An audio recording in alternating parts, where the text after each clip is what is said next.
Welcome to the Compounding Interest Podcast. My name is Jesse Rogers, and I'm here with my friends. Uh, Sean, come on back. Yeah, good. Okay, we've got Sean today.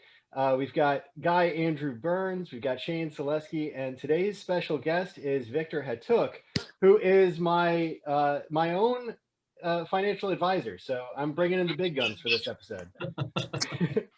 and Victor has actually been a friend of mine for quite some time. We go all the way back to our college days. We were roommates for a time, and so we've been in the book field selling books door to door. It's been quite an adventure that Victor and I have been on. So um, I'm going to go ahead and turn it over to you, Victor. Tell us what you want to tell us about your journey, man. Yeah, absolutely. So yeah, I mean, I've known Jesse since it was what 2000, was it 2003? Yeah, I think it was. 2003. So Wow. we've known each other for a long, long time. Yeah, So it's that's a funny minute.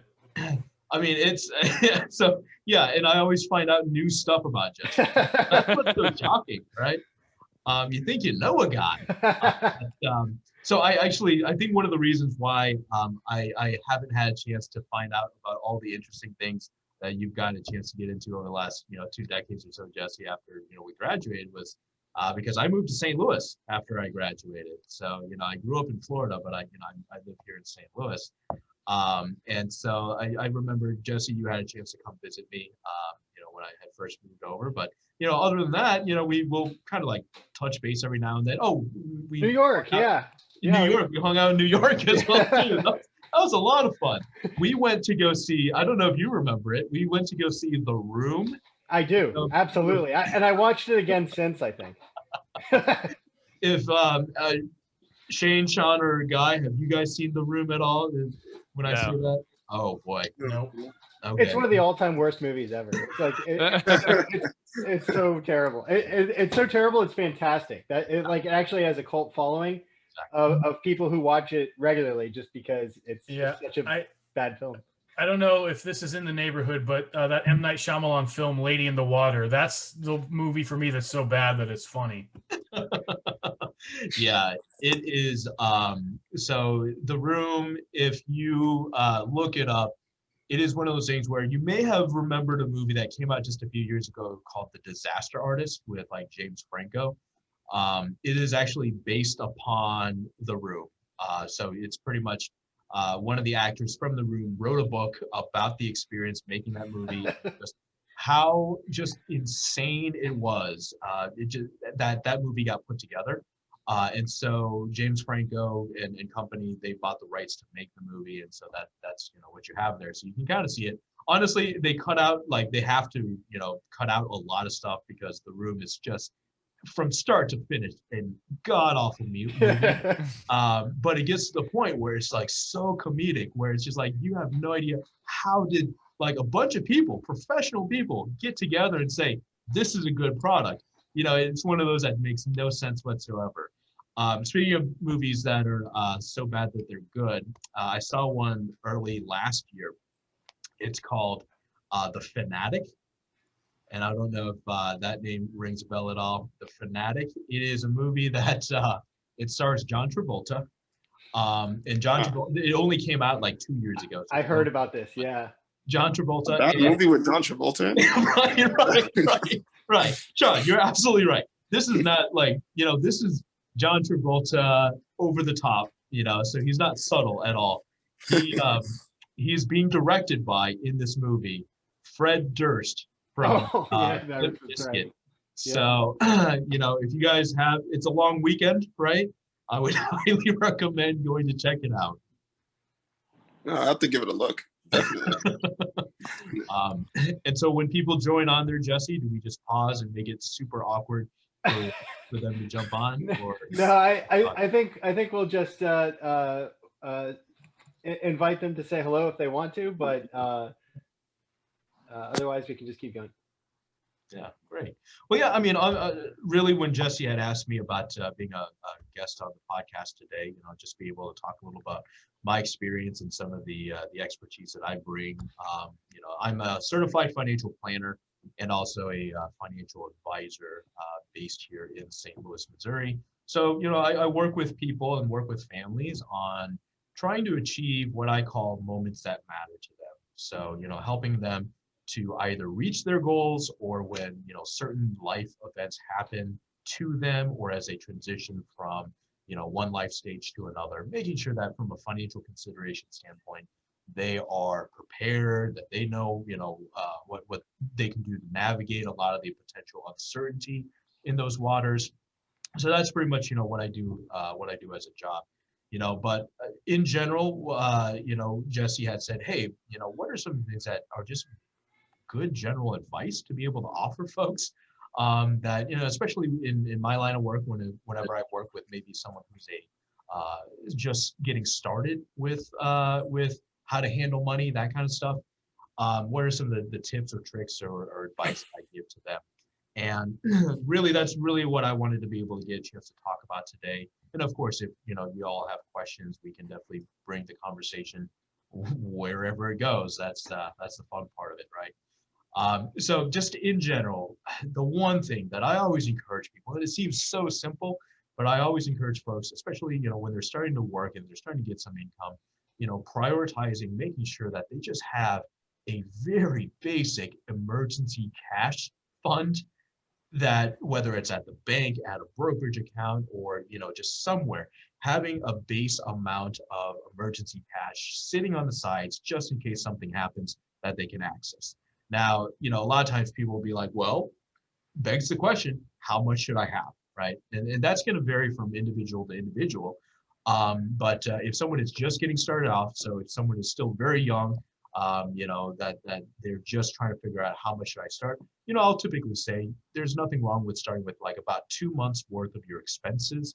So, how much you spend on food, how much you spend on whether it's rent or mortgage or what have you, just having that in liquid cash on the side there, because let's face it, we just never know what's going to happen. There have been just so many out of the blue events that have happened, that you could just start naming off a list of them.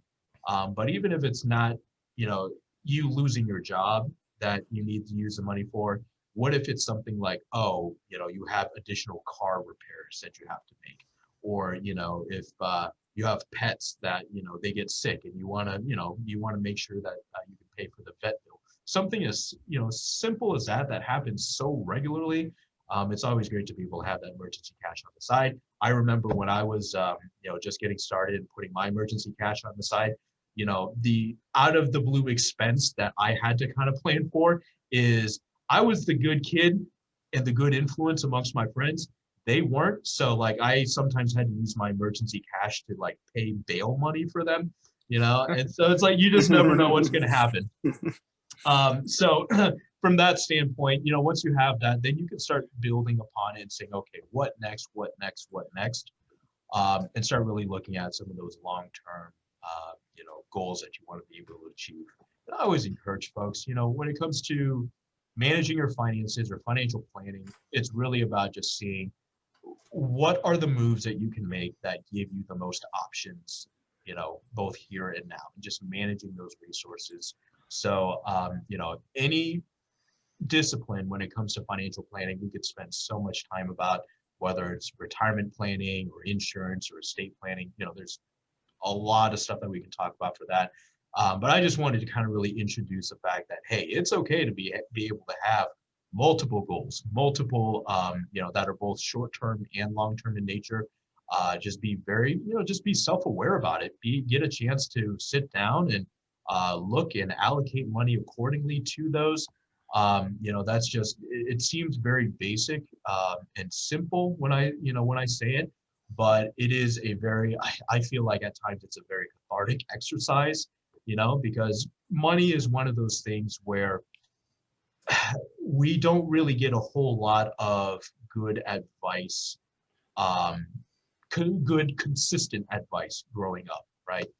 So in high school, yeah, maybe you had a chance to take a personal finance class. Maybe your parents were able to teach you a thing or two about, how to handle money. But, just nationwide, there's a lot of financial illiteracy in our country that, is an unfortunate thing.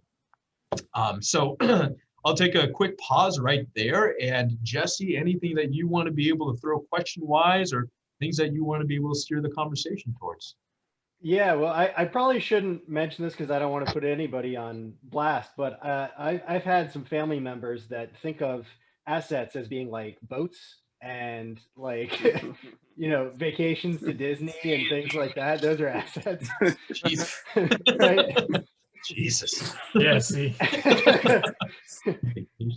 So, it's like, I think when it comes to consumption, people have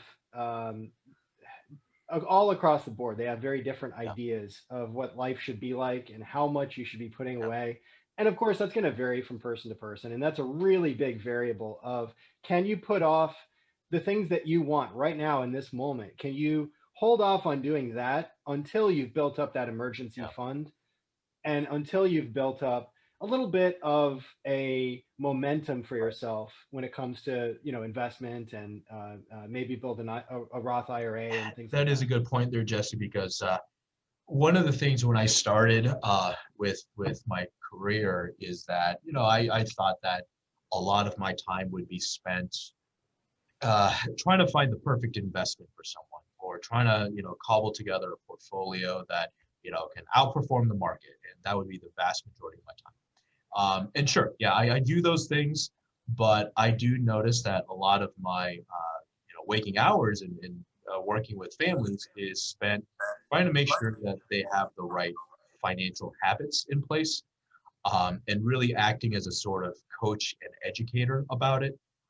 And I understand, like, financial habits, those are hard to come by. Almost, when you think of people who want to, get healthier or lose weight or eat healthy, those things in themselves, it comes naturally for some folks, where for some other folks, yeah, they kind of have to have a personal coach or a fitness coach. It's my career is very similar in those lines, where I'm dealing with just making sure that from a behavioral standpoint, people are making the right choices and continuing to provide that level of accountability.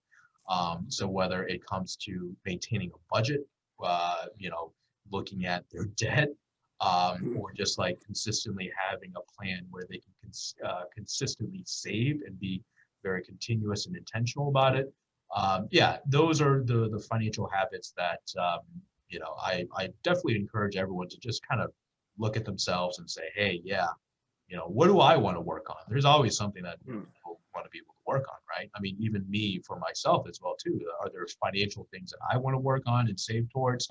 And there's nothing wrong with having folks that you use as an accountability partner, whether you have a significant other that can hold you accountable, or like, family members, friends. And obviously, if you want to be able to go to a financial professional, then, that's definitely at your discretion as well too. But the benefits of being able to do so, the whole compounding interest here is, over time, as you develop those right habits, your money starts working in a way that, helps you reach all of the goals that you want to be able to reach. And that's, the whole premise behind, behind planning there.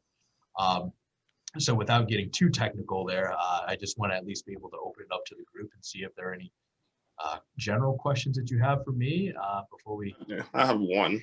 Yeah, I have one quick question. So, from my lack of knowledge, I'm just asking. So, if I were to get with a financial planner, like, say I were to have like a spending habit that I want to fix, or I want to work on certain things when it comes to me spending my money.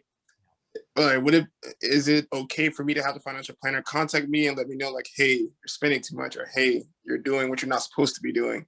Like, like that, is that the type of what I should say, is that a type of like thing that a financial planner would do, or is that something you have to specifically request of them? It would definitely be one of those things that any financial planner or advisor, they will have their do's and don'ts. And it is one of those things where ideally, if you're working with an advisor that's worth their salt, that they do have a conversation talking about expectations, what you expect of them, they expect of you, and how often you want to be able to interact with them. And if it's a case where you're saying, hey, yeah, I would definitely want someone to be able to at least reach out to me on a consistent basis, whether it's monthly, quarterly, whatever you choose there. You can bring those expectations to the table to just really see if it's a good fit or not. Absolutely, yeah, you might encounter advisors who they're not a good fit for you because based upon their practice, they might be doing, different things and working with someone regarding budgeting and such might not be in that purview. But yeah, there are plenty of advisors that would be willing to work with you. And, as long as you set that expectation with them, you should be good to go. Okay. Thank you. I actually it was just really daunting on me. That's why I asked. I was like, because that's something that's actually really needed, like especially with me right now. I really need somebody in my corner to tell me like, hey, it's okay. So this is the plan. We understand what we need to do, and not that they're going to be on top of me for me to do it. I don't have to do it myself, but just to to make me realize like, hey, just make sure you stay on this route, so that you can do what you need to do. Right. Exactly. Yeah. So by all means, yeah, it's one of those things where you can definitely, find someone that's a good fit for you.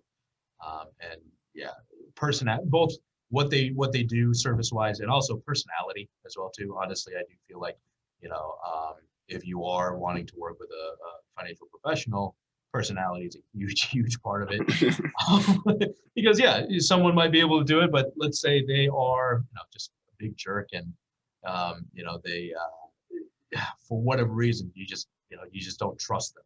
Yeah, that makes everything fall apart, right? You have to have that trust. So in that case, the onus would then be on you there, Sean, to be able to say, yeah, you would be a good fit or you would not be a good fit. Okay. Thank you.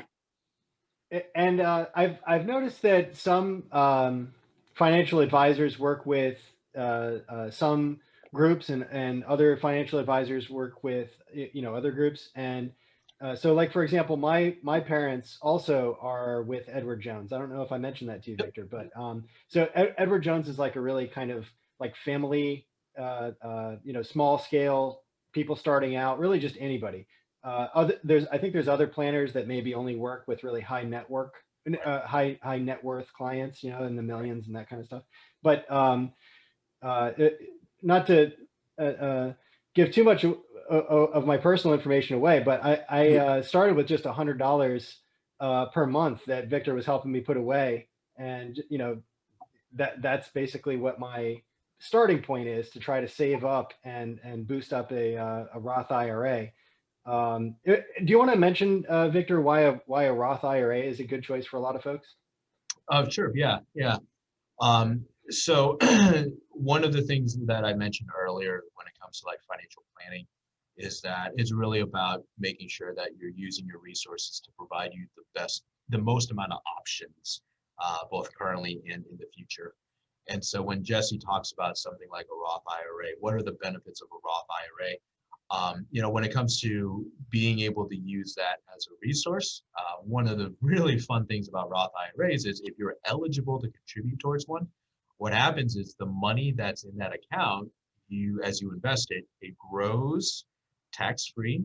And if you take it out in retirement or, which is after age 59 and a half, that's also tax-free. So if it's a qualified distribution, that money grows tax-free and you take it out tax-free, which, the government pretty much says, hey, it's an incentive for you to be able to save. So the tax diversification that you get with a Roth IRA, that's like one huge part of it. But a Roth also functions in a few different ways that, people don't recognize. Like when we get older, we eventually are eligible for Medicare, when we turn age 65 and such. Now, when the government says, hey, yeah, for healthcare expenses, you have to pay a premium to, be able to maintain this Medicare package, they do look at your accounts and they do look at like what you have, because that helps to figure out what those premiums are. They do not count Roth IRAs as part of what you have. So they exclude those Roth IRAs, which again, if you have a pretty significant Roth IRA, that can be one of those things where, it's not driving up how much you have to pay for a Medicare, which again, that's just a huge part of it. And then also when you think of like when you, so let's say you pass away, you pass away and you want to be able to give your Roth to other family members as well too, or whoever you have as a beneficiary. When they inherit that Roth IRA, they also are able to take money out, and it's not impacted by taxes because it's maintaining that that favorable tax status. So with a Roth IRA, there's so much that you can be able to do with it when it comes to just long-term planning. Obviously, it's that those are a lot of the pros that you have with Roth IRAs. What are the cons when it comes to having a Roth IRA? Really, the main ones are the fact that you have to be eligible to be able to contribute to a Roth IRA. So by eligible, it means that you have to have, earned income, working income that is under a certain limit. So if you make too much money, you would not be eligible to contribute to a Roth IRA. There are other, things that you can do with it if you make too much money. But contributing to a Roth IRA, they do have those income limits. So that's kind of like phases out certain people who are on the higher earning spectrum there. If you go into education, you never have to worry about that. Hey man, one day, Jesse, one day. When this podcast takes off and you're getting all that YouTube, YouTube views and click money, man, it's I have great optimism in your future there, Jesse. Well, I appreciate it. Actually, I did really well this week with crypto. I'm up like 30-40%, something like that this week. Nice. So it's insane. Nice. Yeah, it's been going wild. So yeah, with Roth IRAs, those advantages are great. If you happen to be if you happen to look at your employer and if they offer a Roth option, so like everyone knows about 401ks, more and more employers are offering what are called Roth 401ks, which allows a lot of the same tax benefits and treatments going forward. That can be a big consideration when you're thinking about, hey, yeah, should I put my money in the 401k, the regular 401k, or the Roth 401k? That's just a nice option to be able to have. And knowing that Roth 401ks can grow tax deferred, you get that money, tax free if it's qualified. Again, just huge benefits in the long run. That sounds like another option us educators don't have.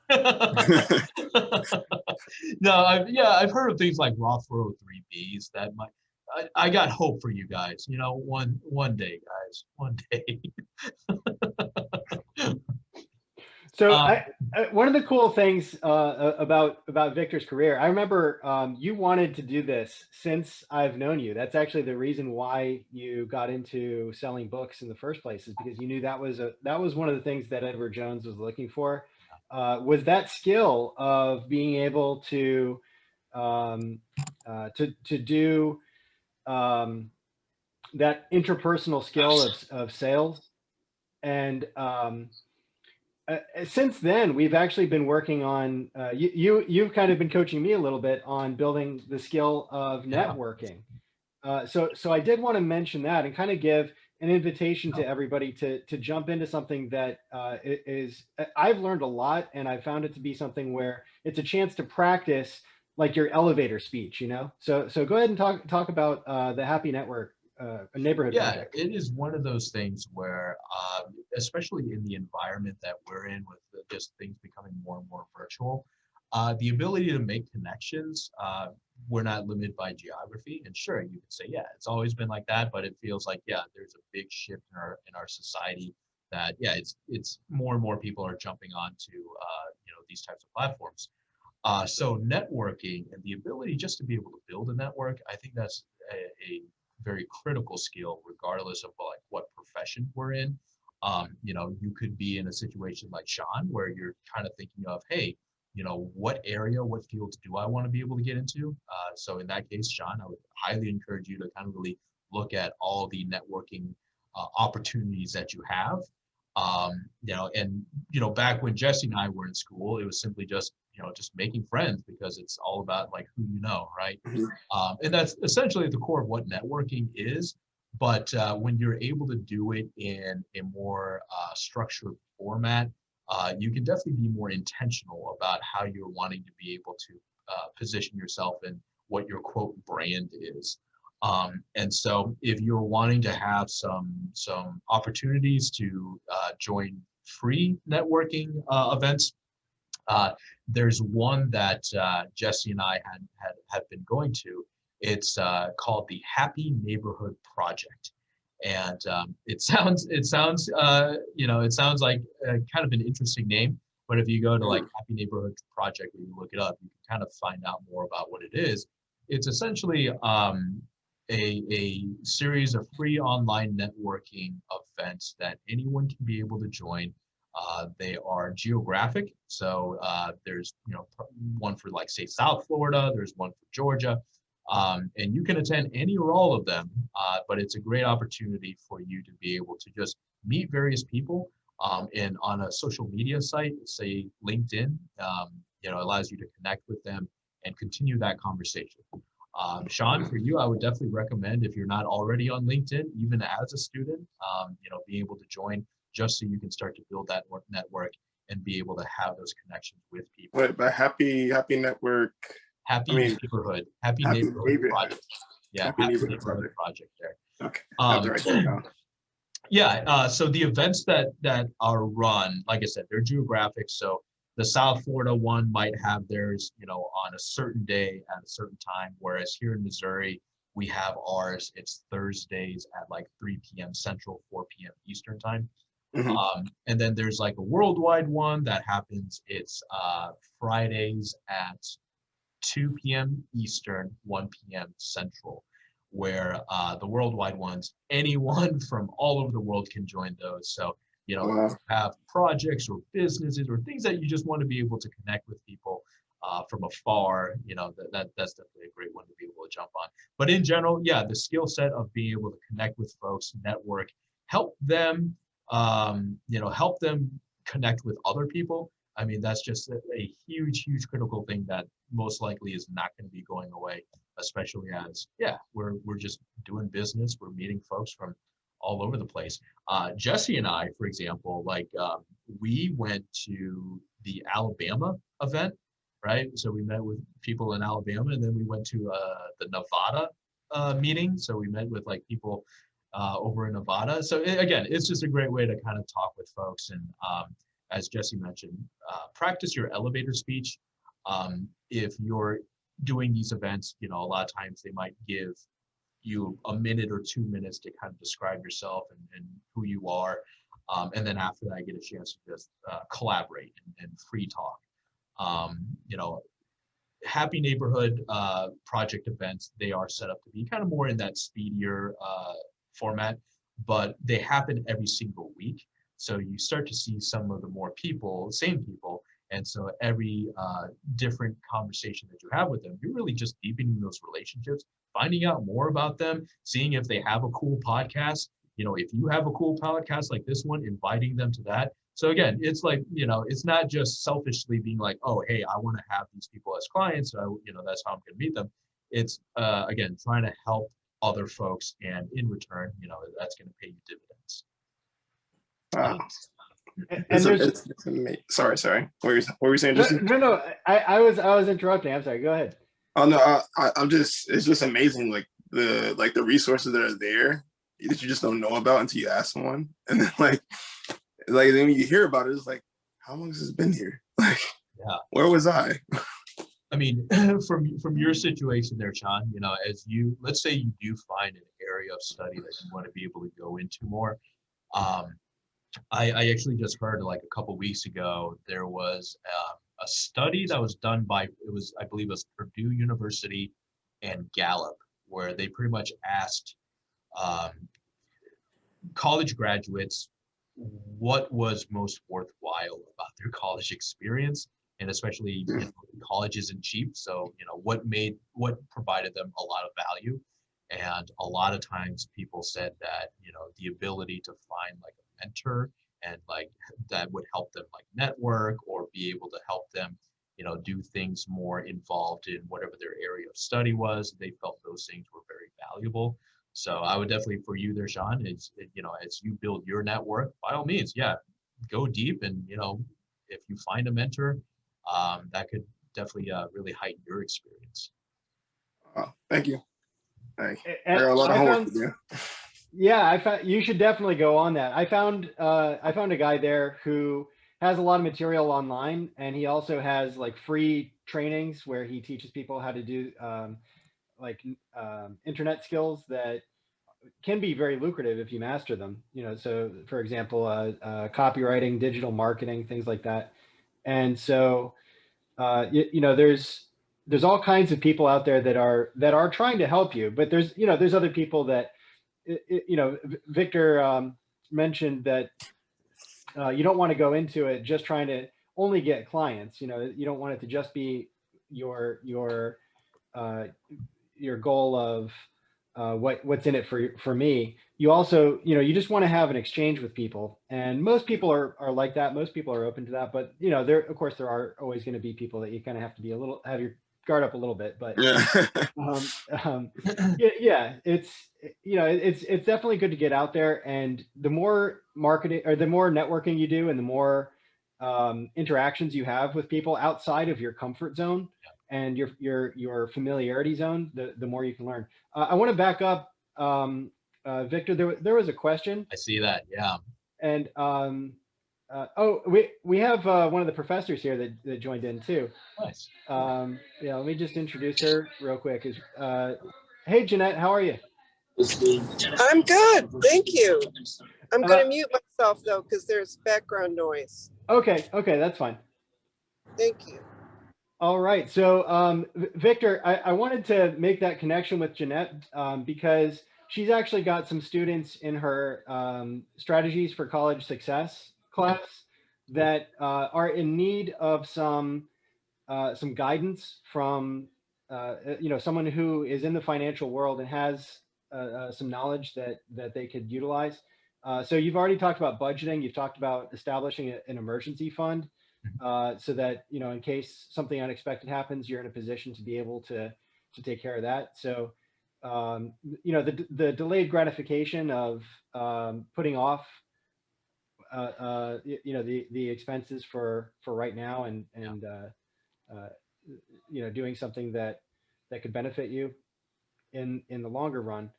And one of those was stock. So I think that's one of the things we could lead into here as well. So there was a question about starting to invest in the stock market. Yeah, absolutely. So that is a very, very relevant question, because that is something that a lot of times people ask constantly. And how do you get started investing in the stock market? You know, I won't be able to talk about specific investments, but I do want to at least be able to say, in terms of a process of being able to get started, I always encourage folks that they can find these online, find these resources online. But first, you want to be able to understand your feelings about risk and what you know, what it's like to be able to essentially, you know, put your money at risk.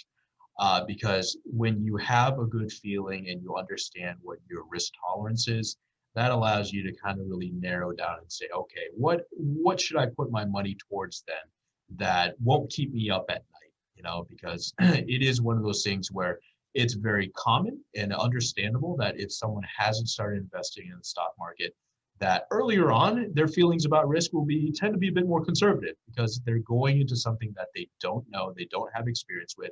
Understandable, and by all means, you want to be able to start with more conservative investments. Understandable. And then as you get more experience with investing in that situation, then you get a chance to kind of figure out and see, all right, where is my comfort level with risk, and how has that changed? And I will definitely say, yeah, it's a constant thing that you always want to continue to reevaluate.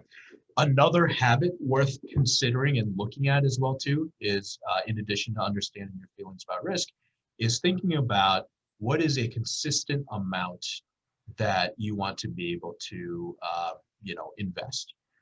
So there's a principle called dollar cost averaging, which the whole idea is that you are investing a consistent amount over a certain period of time. And the premise behind that is that whether it's monthly, quarterly, or what have you, whatever you choose is right for you, you are building the right habit of investing consistently and taking your emotions out of the picture. And that's one of the toughest things about investing, because like, yeah, sometimes it's like, ooh, that seems very, very enticing. A lot of times people might be shy or nervous about investing because they don't want to feel like they are buying high and then immediately, whatever they've invested in drops. So, that fear of being, quote, taken advantage of by the market. It's like, for those of you who are superstitious about like watching sports, where it's like, oh, hey, if I start watching my team, they always start immediately losing, right? Some people, it's very illogical. It's very illogical, but it's something that's very real, right? I grew up a Miami's Dolphins fan, so I know exactly what that's like. So the whole idea of dollar cost averaging is, you are keeping your emotions at bay. And as you invest, let's say on a monthly basis, every single month you commit to a certain amount that you're putting into the market. And over time, what that means is you're never going to invest at the very highest and you're never going to invest at the very lowest.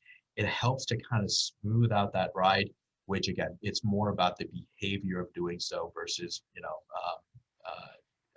getting your, your emotions in there.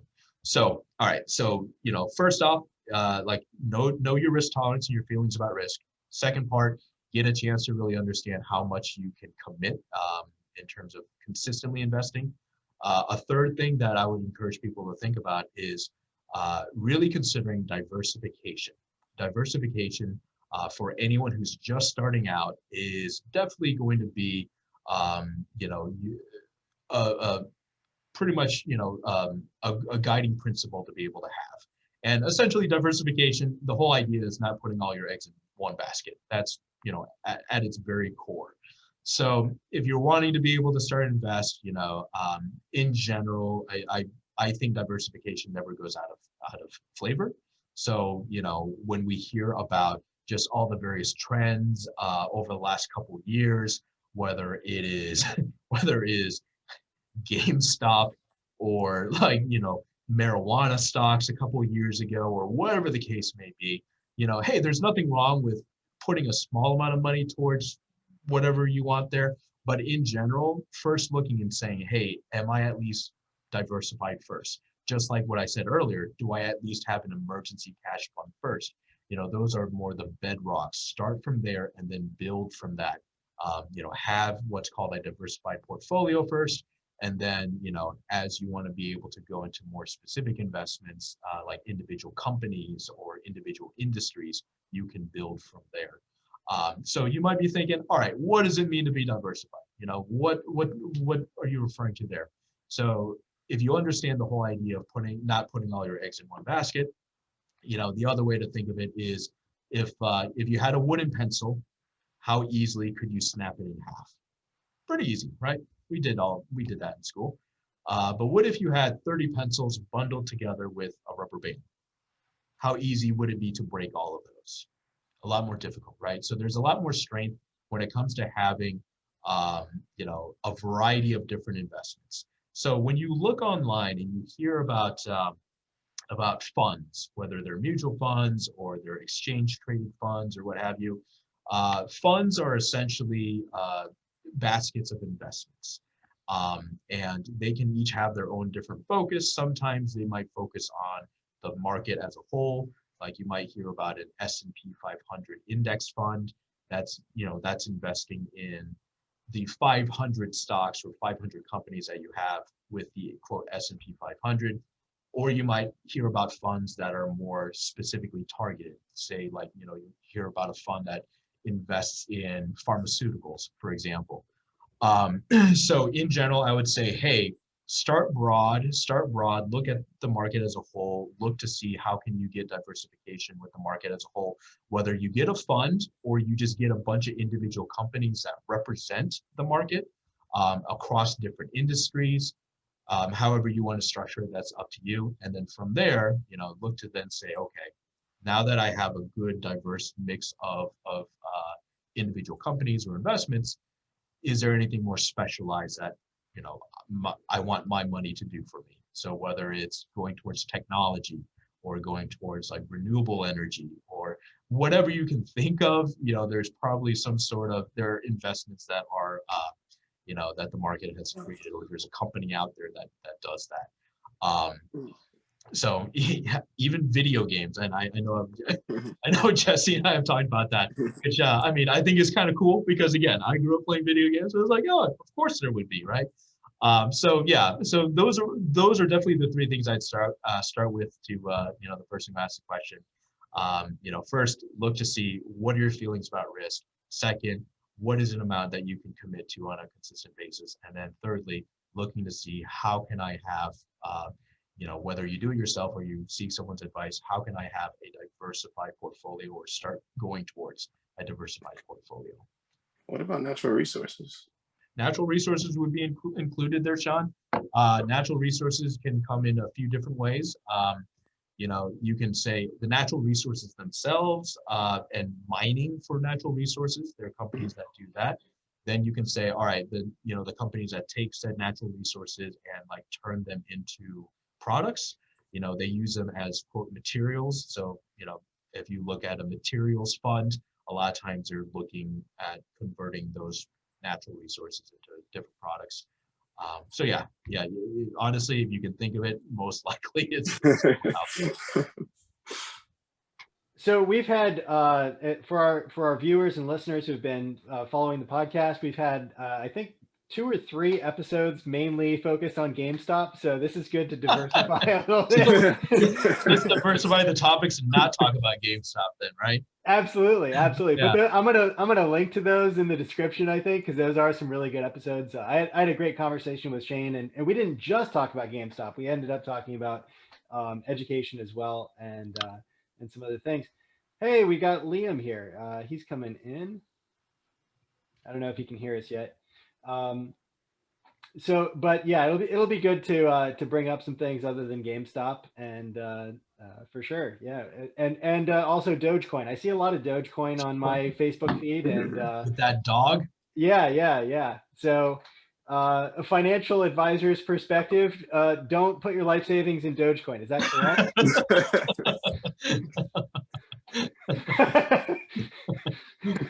Well, I'm sure he wouldn't advise anyone to put their life savings into any one thing. Right. Yeah, I think I think that's the message of what he's saying is diversification is probably a wiser approach, generally speaking, without giving any specific advice to any one person's goals. But yeah. I do have a question for you though, Jesse. Absolutely. Yeah, go for it.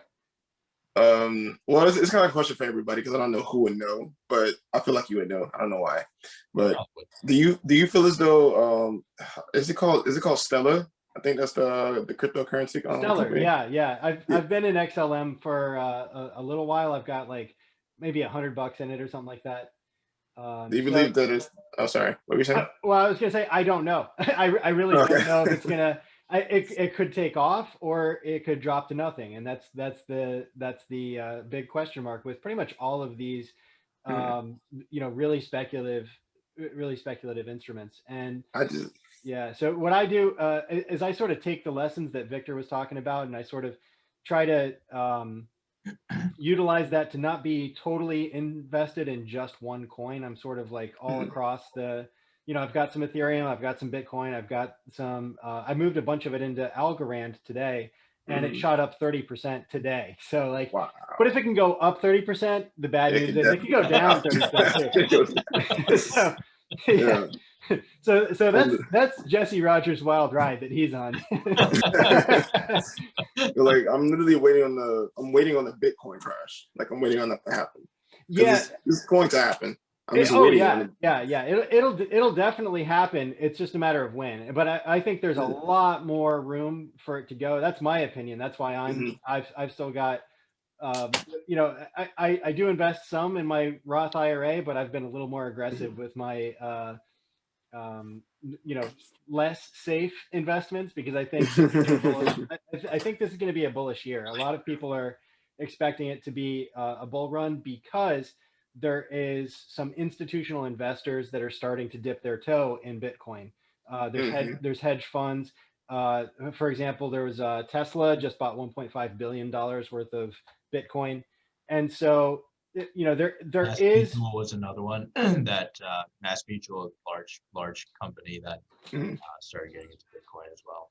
Yeah, so it is starting to see some adoption, and not just from retail purchasers like us, just paying full price and not real knowledgeable necessarily, but you're also seeing like the real big players that are savvy about these kind of things, and they wait for the best moments to strike, and they're really doing their homework. Well, some of those guys are starting to get in too, and so that's sort of reassuring to me as a noob that maybe I'm headed in the right direction. But again, it's one of those things where you never really know, but you do have to take some chances, and that, I would say, is the biggest lesson that I've learned, and that's part of the reason why I started this podcast too, Sean, is because 20 years ago, I invested everything in one stock. I didn't know Victor back then. This was in high school before we met in college, and so he could have spared me a lot of grief. But I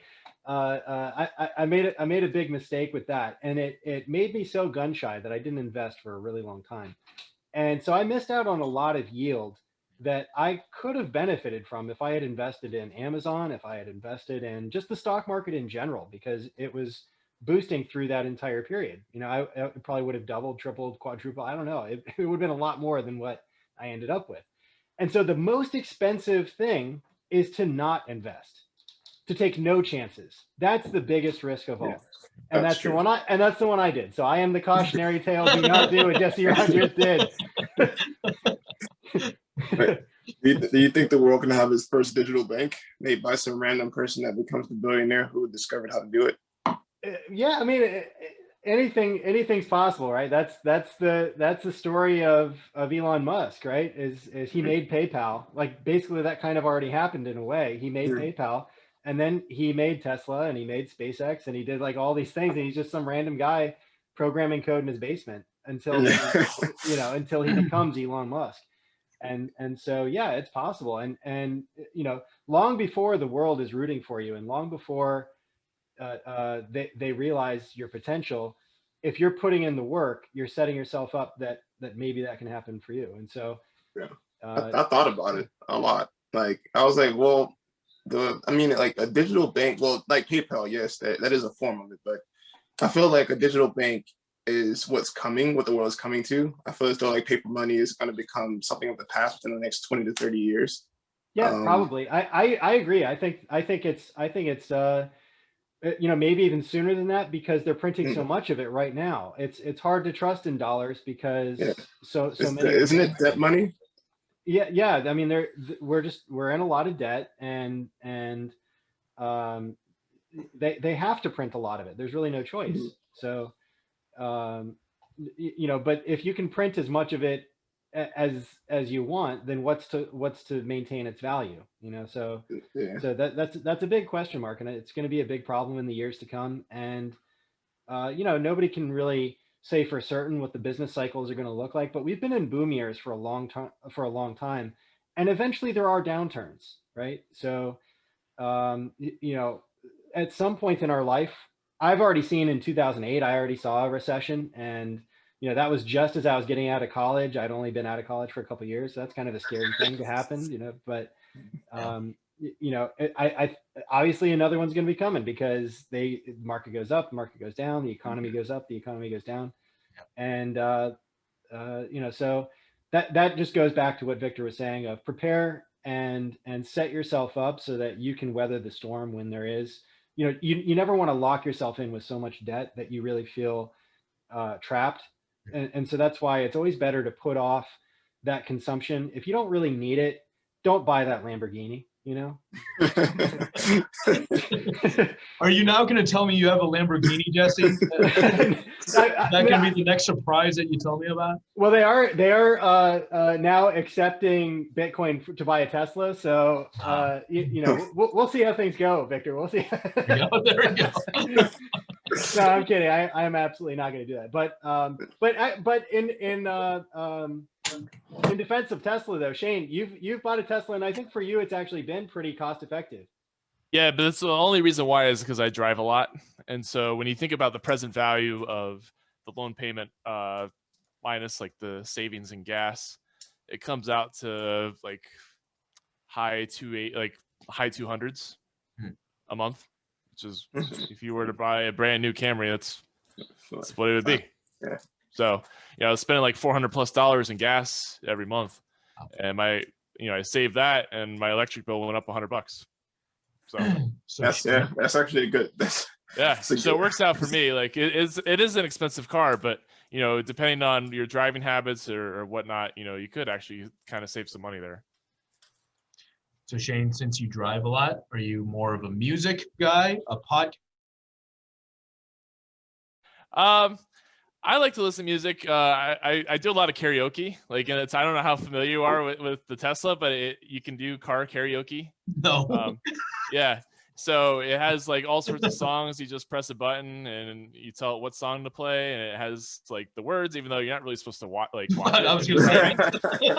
But so I try not to pick songs that I don't know. Like it's songs that I do know, and so I do a lot of that, especially like when the rest of the family's in the car.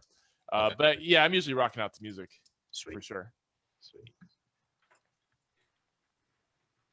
Well, I had a joke and I can't remember what it was now. That's why they make it self-driving. Yeah, that's what it was. So you can read the karaoke. yeah.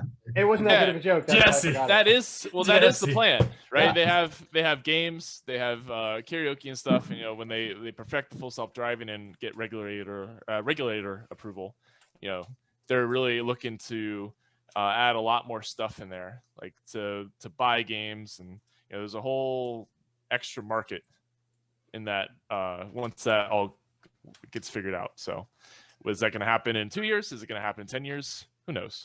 But it's pretty exciting though. And I mean, I hate driving 2 hours every day, but that is the one nice thing about it, at least, is that I get to enjoy the drive at least. Well, yeah, wherever there's attention, there's a market, right? So yeah, you're going to definitely be seeing ads on your Tesla, and you're going to be seeing games and all that kind of stuff springing up. So it's how good is the driving, by the way? I'm just kind of curious about how finely tuned have they gotten that? Well, I didn't pay for full self-driving, so I couldn't tell you the latest iteration, although I do, I read a lot on Tesla Investors Club, and I do browse Wall Street Bets a little bit. But Tesla Investors Club, they show like somebody went from LA to San Francisco without any intervention at all. So that's a pretty big deal considering like how much traffic there is and whatnot. So, they completely rewrote the code a few months ago. And so now it's like self-learning and improving. And so it's looking pretty good. Elon says he thinks it'll be ready to go in like a year, but Elon also said that would be ready in 2017. So you just don't know, but they are making really good progress though. And, I did pre-reserve for the Cybertruck, and the plan is to get the full self-driving on that because I plan to use it as a robotaxi. So if you pre-order now, you can save, I don't know what they're going to charge for it once it's fully finished, but if you pre-order it, I think I'm locked in at $7,000. So that's the plan. Hopefully, supposedly like you're supposed to be able to use it as a robotaxi and bring $10,000 a year. So the feature is 7, but the potential gains is like estimated at 10,000 or so.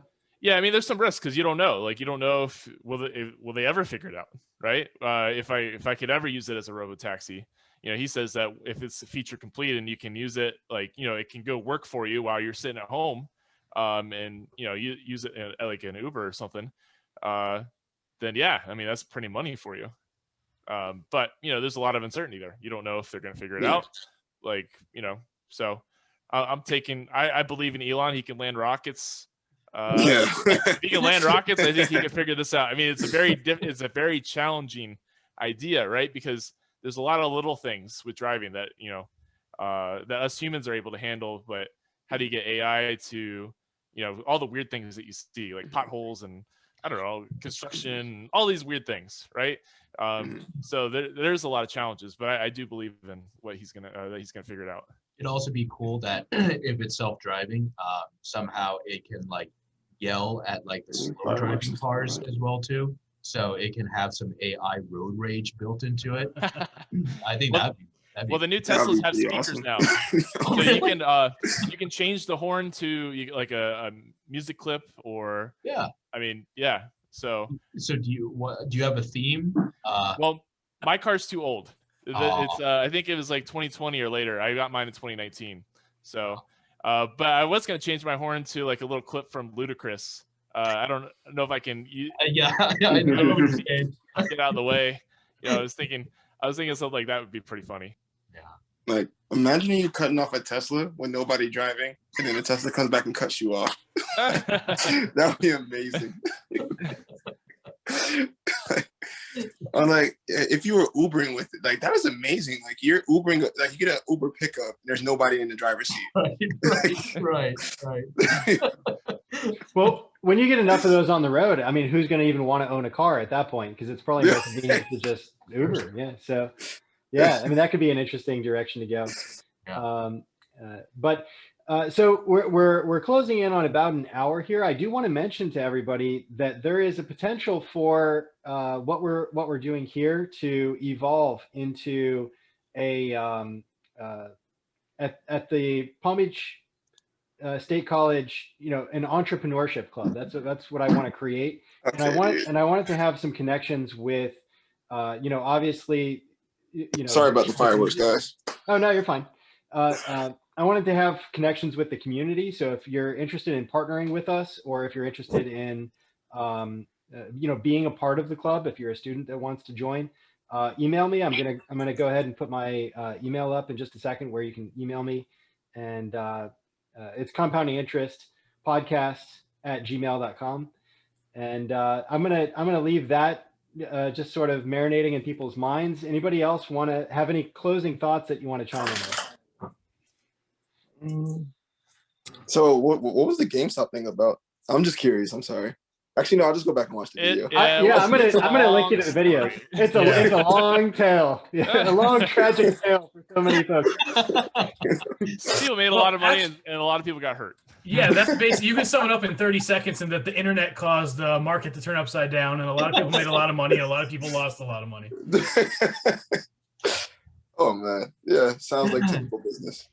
I saw I think it was like a Twitter blurb where. See, one of the. Sorry, Jeanette, go ahead. Go ahead, Jeanette. The business club that hosted an entrepreneur showcase, and all the students who have own business were able to have a table, sort of like clubs just for entrepreneurs. So they had all their materials and, free stuff and sign up stuff. And a lot of students showed up with their own businesses. So I think you could get some traction with that. I would love your help with arranging that, and anybody that you can recommend to me that has already done something with this. If we can all pool our efforts, I would love to pull something together and get our students fired up about entrepreneurship. Nice. All right. Too. Very cool, Victor. I appreciate you being on here so much. It's been really helpful, I think, for a lot of students, and I always find our conversations helpful and thrilling, and so I'll give you the final word, and you can tell people how they can get a hold of you. Yeah, if anyone has any questions about anything we've talked about, or if you just want to be able to connect with me on LinkedIn, you can see my name, Victor Hathuc, last name spelled Hathuc. I am the only Victor Hathuc in all of existence. So I'm the only person that has this name. You can find me on LinkedIn or Facebook or what have you. I will also say that from a networking standpoint, by all means, yeah, I'd love to be able to help anyone who's listening to this podcast if they have any questions, whether it's about they want to be able to get in the industry, they have questions about investing, they want to be able to find someone to apply to them that they might be able to work with or want to work with. Yeah, feel free to reach out to me. I absolutely love it. I will also just kind of say that, big thanks to Jesse. Thank you for inviting me onto here. I'd love to be able just to maybe show up as a regular guest instead of a special guest in the future. Maybe we can talk more about The Room or The Fanatic and have just an episode about that, or maybe have an episode about dinosaurs. I don't know. But I appreciate it, Jesse. Thanks so much, man. Yeah, we're going to have a one-on-one episode upcoming, and we'll definitely explore The Room and all those kind of things. We'll revisit The Room and all the exciting things that have happened with it since. And you have a standing invitation to be at. We do this every Friday at 6. Anytime you can make it, I hope you show up, and we would love to have you here as a regular guest. So absolutely. And that goes with everybody else that's here too. I know Friday nights are a busy night for some folks, but the more the merrier. I love having you guys with us and meeting together. So we will see you next time. Thank you guys all for being here. Check out Guy Andrew Burns' episode if you haven't already. I'm going to drop that one tonight while I'm editing this one. So that is a great episode. I really enjoyed that one. And we have Shane's about GameStop too, so that'll be in the description. Shane's got 2. Shane's got more tally marks on the board. He does, yeah. Shane's been talking about GameStop quite a bit. So if you want to know that saga, he's the guy to go to. So there's a few more things eventually I want to get to. It was not going to make it to today, but I did some research about SPACs, so I want to talk about that. And then the 23andMe was going to come out soon, so awesome. Maybe sometime in the near future we can kind of talk about that, I guess. Oh, and yeah, some Bitcoin stuff, some stuff that I've been reading about. So, well, I think maybe that's coming in the future. Yeah, that's the last thought that I want to leave everybody with for this episode is that everybody, if you want to research something, everybody can look up something that's interesting to them. For Shane, it was SPACs and 23andMe, and so we're going to be talking about some of those companies and some of the ways that companies form and get funding. And so, if there's any aspect of finance or any aspect of, anything related to entrepreneurship that you want to zoom in on and investigate, I'm glad to do like a one-on-one interview with you about what that topic is. So, we can kind of just informally just let me know, and I'll set up an episode. We'll talk about it. And so whatever you want to research, get into it. I don't know if this is a good idea, Jesse. Usually when me and you have our one-on-ones, we go like we'll start from the cosmos, then we go to quantum physics, and then we will.